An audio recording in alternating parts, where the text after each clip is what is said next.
HighBridge, a division of Recorded Books, presents The Heretic by Liam McIlvanney, read by Angus King. Footfalls echo in the memory, down the passage which we did not take, towards the door we never opened. T.S. Eliot, Burnt Norton. Sunday, 22nd of June, 1975. Prologue. She wakes in the night, knowing something is wrong. Up on one elbow, straining to hear. She turns her head to check on the girl. The girl has kicked off her covers on her side of the bed, lies sprawled in her shorts and grubby white vest. Denise reaches over to place a palm on her daughter's head, and the heat makes her gasp. Has the girl caught a fever? She lays the backs of her fingers against the girl's cheek, burny, rough, and blows on the sleeping face, rotating her head to let the breeze play over forehead, eyes, nose, cheeks, chin. The girl stirs, flips her head to face the window. For weeks now the city's been a sweatbox. That's the trouble with these old tenements. Can't heat them in winter, can't cool them in summer. Denise flops back and stares at the ceiling. She wonders what snapped her awake. Sometimes the young team go on sprees late at night, smashing the windows of derelict flats. You hear their laughter, pounding feet, cheers going up when the glass shatters. Her own building is mostly empty. Just herself and wee Kirsty up here and old Mr. Stewart on the floor below. But all the breakable panes have been smashed. And anyway, she's out of easy stone-throwing range up here on the fourth floor where her white net curtains, her flag of truce, and a wilted aspidistra on the windowsill testify that somebody lives here. There is a noise, now that she's properly awake. But it's not the hard laughter of youths, nor the drunken singing of the old jakies who sometimes set up camp in one of the empty flats. It's a soft noise, but strong too, a kind of gentle roaring, like a river in spate or like a wind has got up and is buffeting the building. A summer storm? And now she registers what's been troubling her all along. It's too bright. There's an odd glare, as though the sun has decided to rise in the night. Drawing back the covers, she steps out of bed, and now she gasps again. The floor. The wooden floorboards are hot. They actually sting the soles of her feet like the planks of a sauna. There is no way to make sense of this, and so she tiptoes to the curtains and pauses. Then she jerks them apart. Orange. The whole world is orange and black and yellow and crackling. The warehouse next door is ablaze. Fire blooms through the latticed roof where slates have crumbled and beams have collapsed. The roaring is the noise of the flames, pouring in spate like upside-down waterfalls from the top-floor windows. But why is the floor hot? How can she feel next door's blaze on the soles of her feet? She unsnibs the window. The metal catches already hot between finger and thumb, and hauls the juddering sash upwards. Hot air is sucked into the room, sparks and soot, and she pushes her head through and leans out and down, the ground swinging sickly up at her. Too far to jump, far too far. She sees it now. The evil tongues of flame licking out from the floor below. Mr. Stewart's flat. Her own building is on fire. She goes to shake Kirsty awake, but a thought stops her, and she slides as if on casters to the little hallway and presses both palms to the door. Her forehead comes to rest between her palms, and she knows, from the sickening heat between her eyes. She already knows. She fumbles at the chain and draws the bolt. She hauls the door open, and a scream catches in her throat. Swooping and diving and wheeling round the landing are ravens, bats, demons, no, shadows, thrown madly about by the flames that clamour and climb to clutch and pluck at them from the stairwell. Denise approaches the banister, leans fearfully into an updraft that blasts her cheeks and singes her eyebrows. The stairwell's an inferno.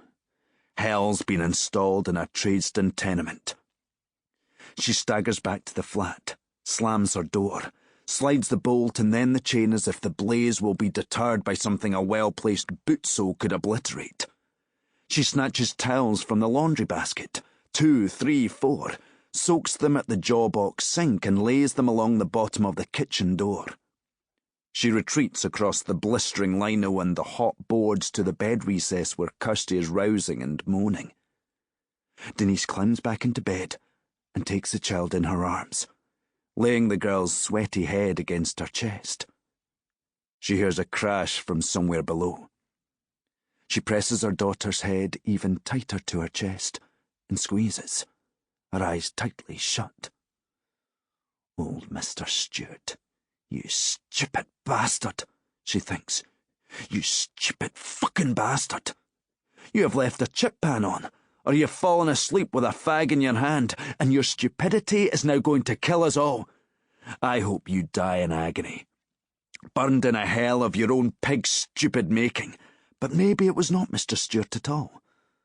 Maybe it was Jakey's, ripping up floorboards in an empty flat, burning them in a brazier. And she pictures Mr. Stewart in his inevitable herringbone jacket with a worked-in bird shit on the shoulder. She sees his gappy grin and boxer's nose, his Santa Claus beard and his flat, balding head. She sees him turning this way and that in his shabby flat, his hands holding his head, his hands with their uncut nicotine-yellow thumbnails. He stinks like a midden, but he doesn't deserve to die like this. None of us do. Too far to jump. 4 stories.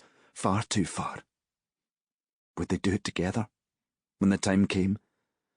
Could she plunge from this height with the child in her arms? But they'd be safe before then.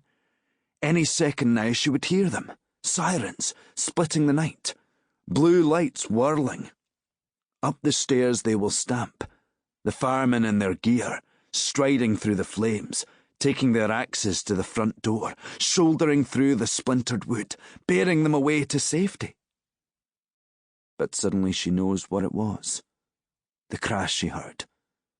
She knows it was a section of the stairwell. Nobody is coming. Nobody will be climbing those stairs to their rescue. They are on their own, stranded in the square box bed. The box bed will be a raft on a raging, burning sea. Could they float off, she wonders? Float out into the night, float off over the city's streets, riding the breeze until a zephyr deposits them on the coast somewhere, still in bed, side by side, on the dunes of Prestwick or Troon. Oh God. Kirsty is squirming now, straining to lift her head. It's too hot, Mummy. And she pushes the wet hair from the girl's face. I know, sweetie. I know. And blows on the girl's hairline. I will do anything, she promises. Light from light, true God from true God. If you just keep us safe, I will do whatever you ask. I will go back to Mass.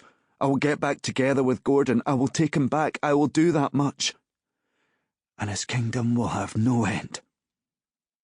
She can hear the sirens now, but they seem so far away, and the smoke is seeping through the tiles beneath the door, and it is seeping up between the floorboards. We look for the resurrection of the dead. And she can hear the crackling of the flames. I will take him back. And the life of the world to come.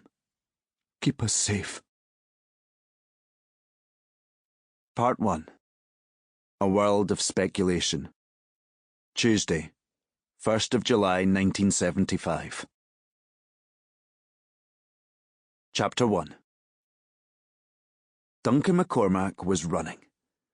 Like a man possessed, like a man with the Furies at his heels.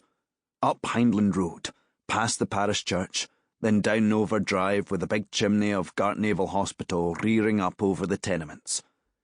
Left down Lauderdale Gardens, with his breath pegging in ragged gasps, his knees jolting. Past the bowling club with its perfect square of turf, its green and white timbered pavilion, and round into Queensborough Gardens, before cutting sharp left down a lane between tenement blocks. He never entered this lane without thinking of that other lane, the one in Battlefield, where they found the Quaker's first victim.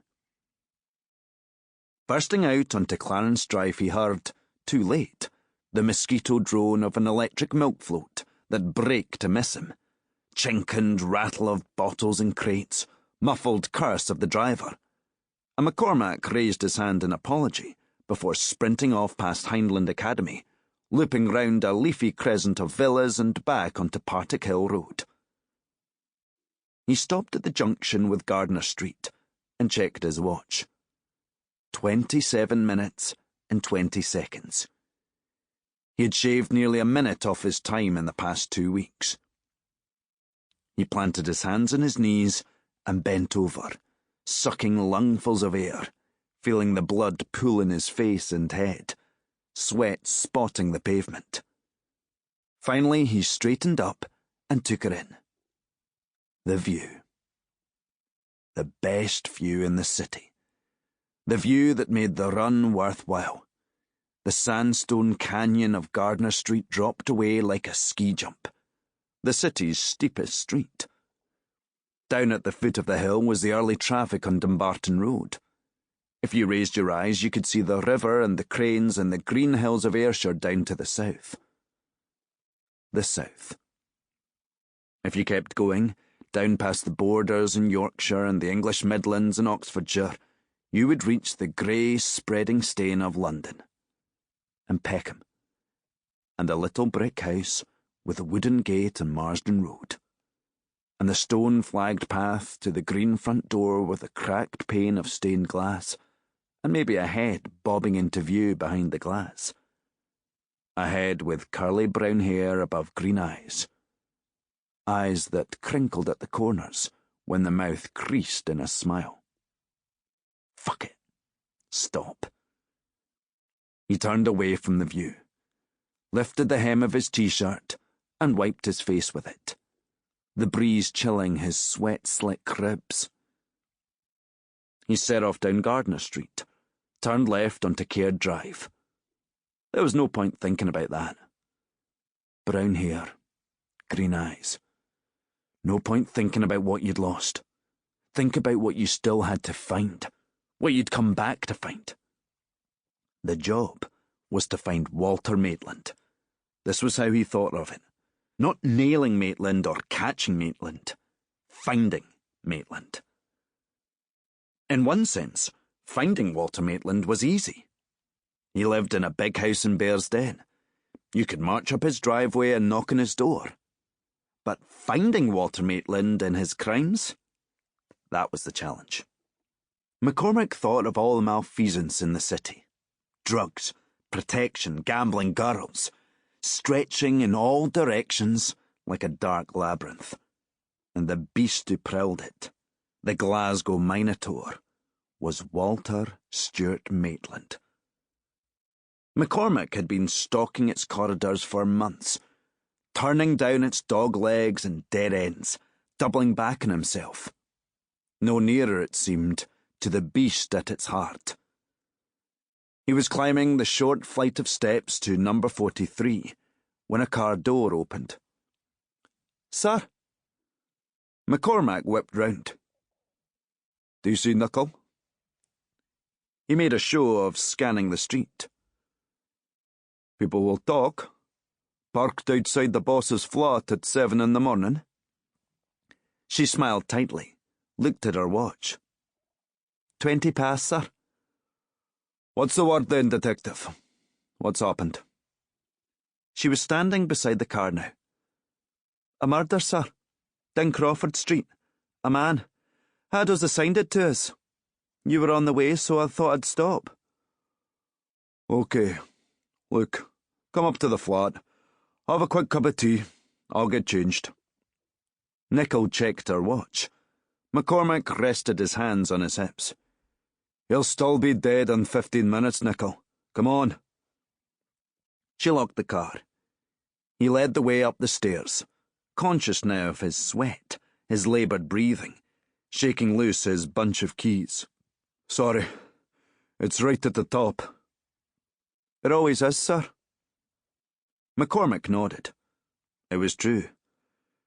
Every call-out, fourth bloody floor. Why does nothing happen at ground level in this city? It's as if crime rises, like the bloody heat. When he reached the top landing, McCormack saw that the post he had been. He scooped the letter from the mat and knew without looking that the envelope would bear the fluid, looped handwriting, the London postmark, SE 15. He showed Nicol into the kitchen and stowed the letter in the hall-stand drawer alongside the other unopened envelopes. He found his inhaler and grabbed a couple of puffs. He poked his head into the kitchen. Tea and coffee in the cupboard behind you, Nicol. I'll take a quick shower. What?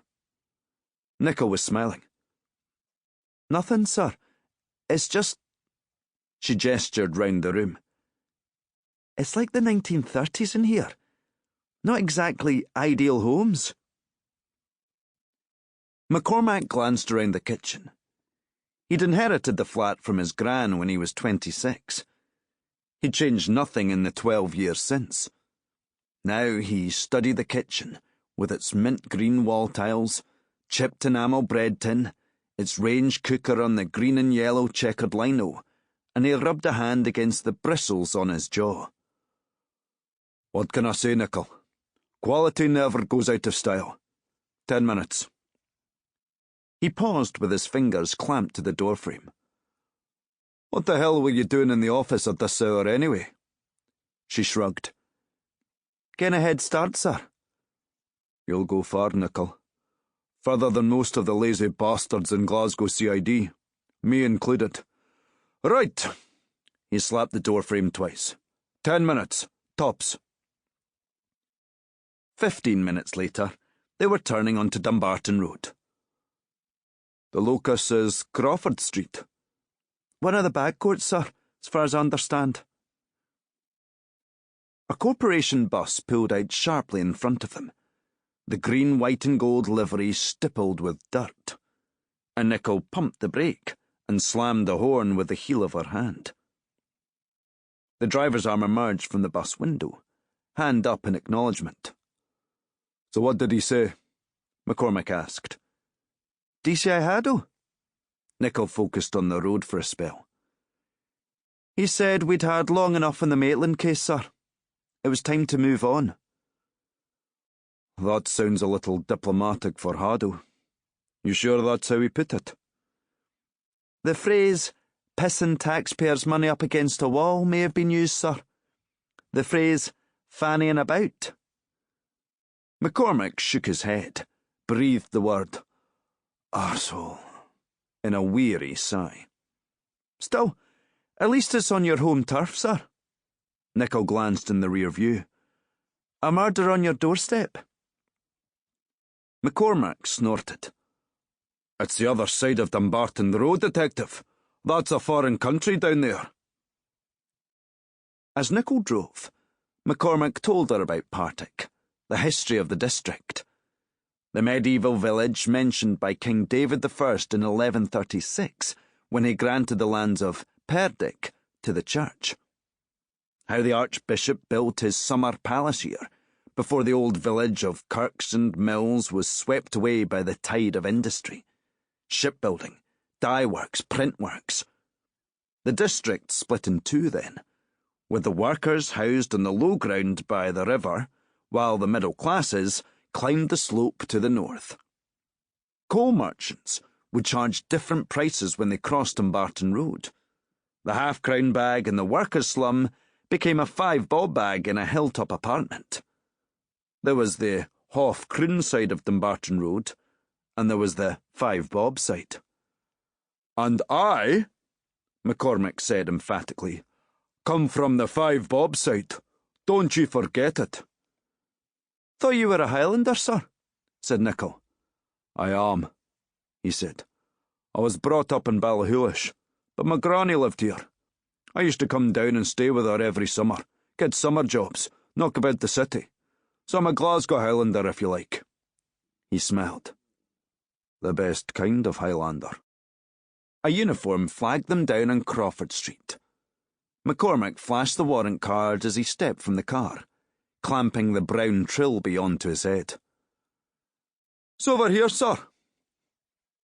The uniform was leading them across the waste ground, where one side of a great black square of tenements had been demolished.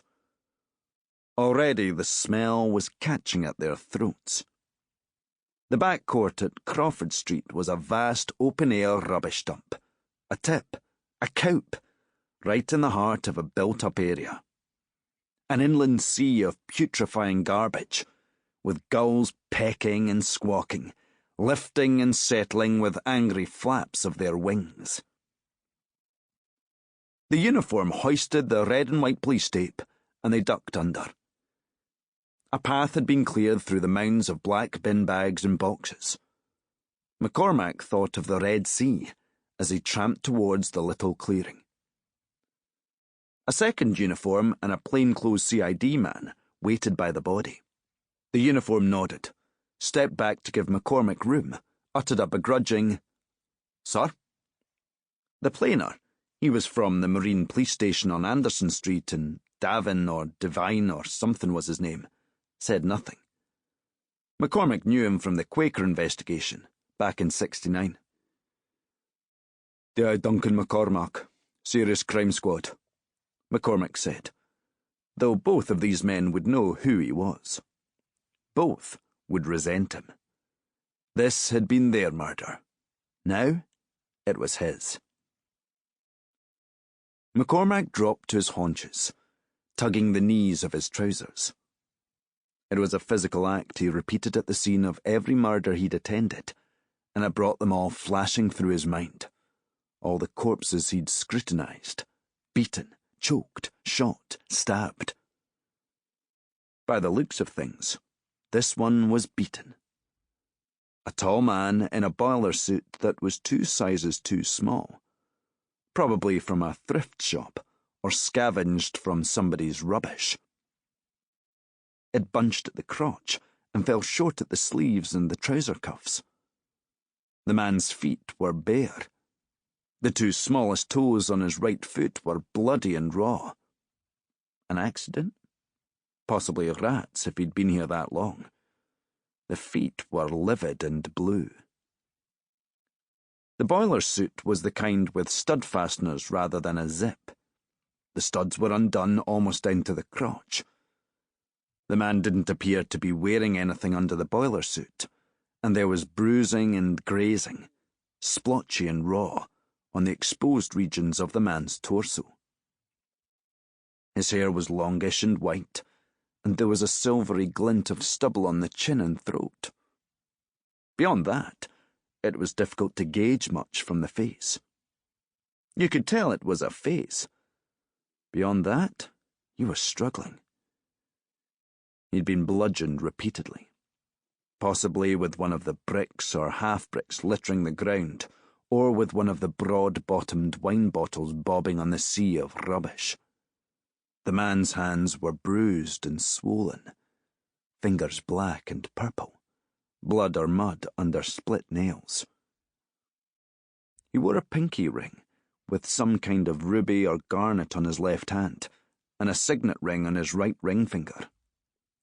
There was an upturned V engraved on the signet ring, or, no, the compass isn't square. A Freemason. McCormack glanced up. Right in his line of vision was the gable end with the huge mural that was in all the papers last week when it was finally finished. A wee boy in old-fashioned clothes riding a big brown and white dog while a yellow bird swooped down at them from a blue sky filled with puffy white clouds. It made about as much sense as anything else in the immediate scene. He straightened up. Who found them? The CID man jerked his head to where an old tramp in a Crombie overcoat stood hunched against a tenement wall, a uniform watching over him. The old boy. The vagrant. I know. World's first public-spirited Jakey. Walked to Dumbarton Road and phoned it in. Does he know who it is? McCormack asked, and the CID man's name floated into his consciousness. Devlin. Can he identify the body, DS Devlin? He says not. Says he's never seen him before. Devlin paused. He says the body was hooded, sir, when he found it. What? It was wearing a hood. He took it off to, check. I'm assuming that's the hood right there. McCormack saw it. A black canvas sack of some sort, beside the bloodied head. He lifted the sack between finger and thumb, passed it on to Nickel. Get that bag, DC Nickel. He heard footsteps behind him, a jaunty whistle, coming through the rye. It's true, then. Martin Seawright, the forensic pathologist, was picking his way through the garbage. The bright lights of London couldn't hold you. The police photographer was at Seawright's heels, and Jardine, the procurator fiscal, bringing up the rear. The three wise men, thought McCormack. The coming of the Magi. I missed you too much, Martin. Your sunny demeanour, your rigorous professionalism, not to mention the pure northern air. I just had to come back. Right then. Seawright took a dish-towel-sized oblong of tarp from his bag, spread it on the ground, and knelt beside the body. He nodded at the corpse, as if making its acquaintance. He pulled on a pair of surgical gloves, placed 2 fingers on the victim's neck, just under the jawline, and looked off across the sea of rubbish with no expression on his face. After a few seconds, he checked his wristwatch and jotted something in a black leather notebook.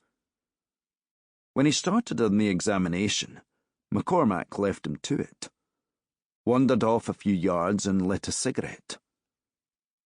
The crowd behind the police tape was larger now, standing there with the usual glum vigilance, mothers and children, elderly men. He spotted the bobbing blonde curls of Fiona Morrison, the Record's crime reporter. If they cleared this up quickly, they could have another run at Maitland. Haddo was pissing them about by throwing this murder into the mix, but maybe they would clear it without breaking stride. It was the vagrant, most likely, the one who called it in, posing as the innocent bystander.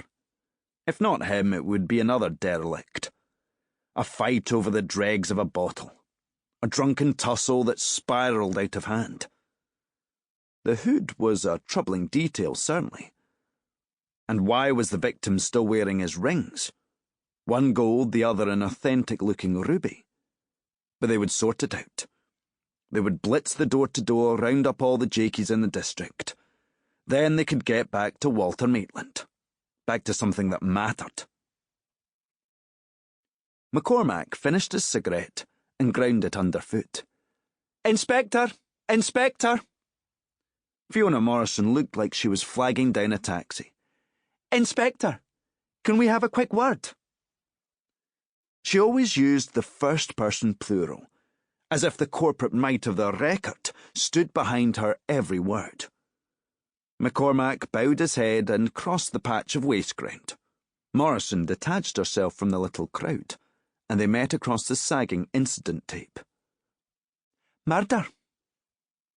There was never much in the way of social nicety from Morrison. Well, we await the pathologist's report. But yes, suspicious. Stabbed? Strangled? What? Again, the pathologist will determine that. Male? Female? Age? Sample complete. Ready to continue?